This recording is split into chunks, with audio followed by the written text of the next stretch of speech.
Bonjour, on va continuer la correction d'exercice sur la fonction valeur absolue. Alors regardons ce que nous dit l'exercice suivant. Alors ici ils nous disent résolvez chacune des équations suivantes si possible. Au fond ils veulent qu'on isole la variable si c'est possible pour la fonction valeur absolue. C'est pas toujours possible, on va voir pourquoi. Alors faisons par exemple la A. Alors je vais la faire sur ce tableau noir. Ici. Alors donc ici qu'est-ce que j'ai? J'ai 1,25 valeur absolue de x moins 2 plus 3 est égal à 8. Et là, j'isole la variable. Moi, j'ai fait le P de masse à l'envers. P de masse, ça veut dire parenthèse, exposant ou fonction.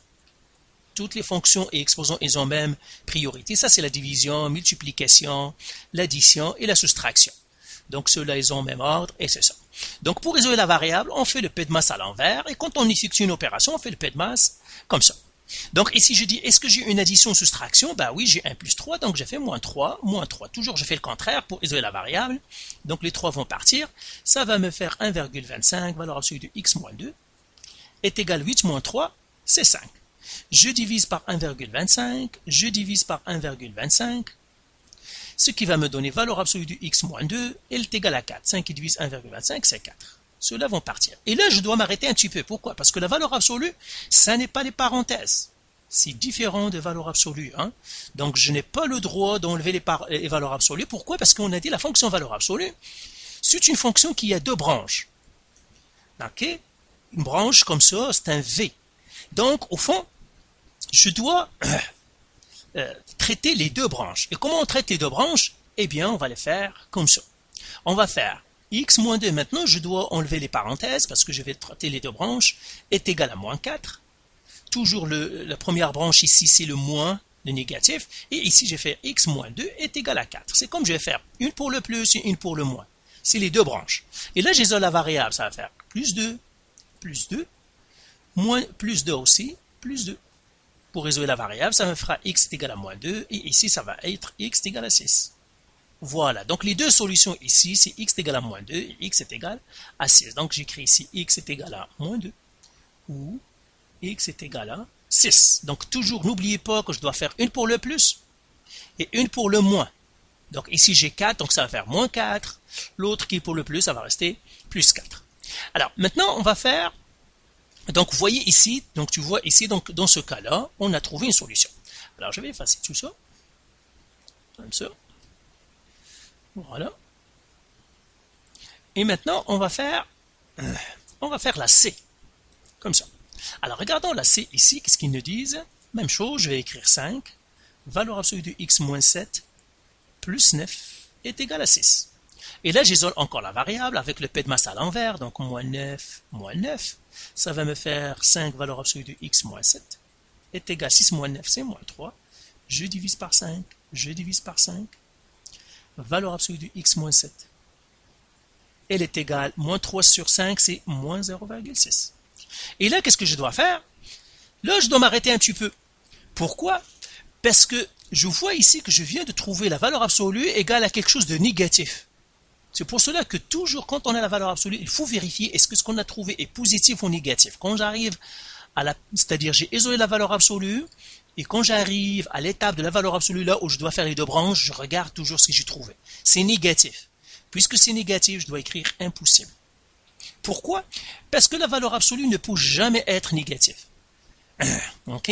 Parce que si je regarde la fonction valeur absolue dans un graphique, elle est comme ça, son graphique. Comme ça. C'est ça la fonction valeur absolue. Alors, là, mon moins 0,6, où est-ce qu'il est? Il est là. Ben, moins 0,6 ne touchera jamais le graphique. Au fond, encore pour résumer, quand vous regardez que la valeur absolue est égale à un négatif, c'est impossible. Donc ici, j'écris impossible. Donc c'est pour cela qu'ils disent ici, c'est possible. Donc quand je trouve que la valeur absolue est négative, c'est que c'est impossible. Alors, on va faire la D. Intéressante. Et comme ça, on aura fini. Donc 3 valeur absolue de x plus 4, moins 5, est égal à moins 5.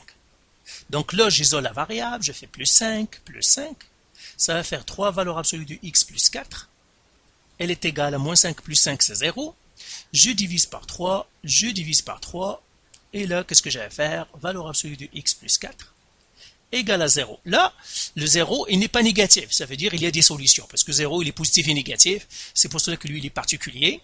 Et là, je vais faire les deux branches, si je veux. Donc, je vais faire x plus 4 égale à 0. Donc, plus ou moins. Et puis, x plus 4 égale à moins 0. J'isole la variable. Donc, ça se fait moins 4. Moins 4, ça me donnerait x égale à moins 4.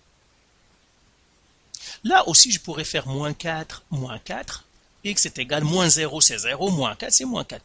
Et dans ce cas-là, tu vois que les deux solutions sont pareilles. C'est pour cela que quand on trouve la valeur absolue égale 0, c'est qu'on n'a qu'une seule solution.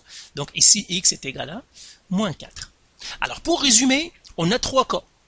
Soit qu'on a deux solutions, comme ici. Mais dans ce cas-là, tu te rappelles qu'on a trouvé la valeur absolue de x moins 2, elle est égale à 4, c'était positif. Quand on trouve positif, ça veut dire qu'on a deux solutions. Soit que c'est négatif. Valeur absolue de x moins 7, on l'avait trouvé, est égale à moins 0,6. Négatif. Soit qu'il y a une seule solution, donc zéro solution ici. Une solution. Mais quand on trouve la valeur absolue de x, par exemple, trouver la valeur absolue de x plus 4 est égale à 0. Quand c'est égal à 0, c'est une seule solution. Donc voilà, ça c'est un résumé. Encore une fois, fais attention, quand tu isoles la variable de la fonction valeur absolue, regarde est-ce que tu vas trouver négatif quand tu arrives à l'étape de la valeur absolue. Si tu trouves que c'est négatif, c'est qu'il n'y a pas de solution. Si tu trouves que c'est positif, eh bien tu as deux solutions. Si tu trouves que tu as 0, c'est que tu as une seule solution. Donc voilà pour cette vidéo, hein. Donc on continuera dans les prochaines.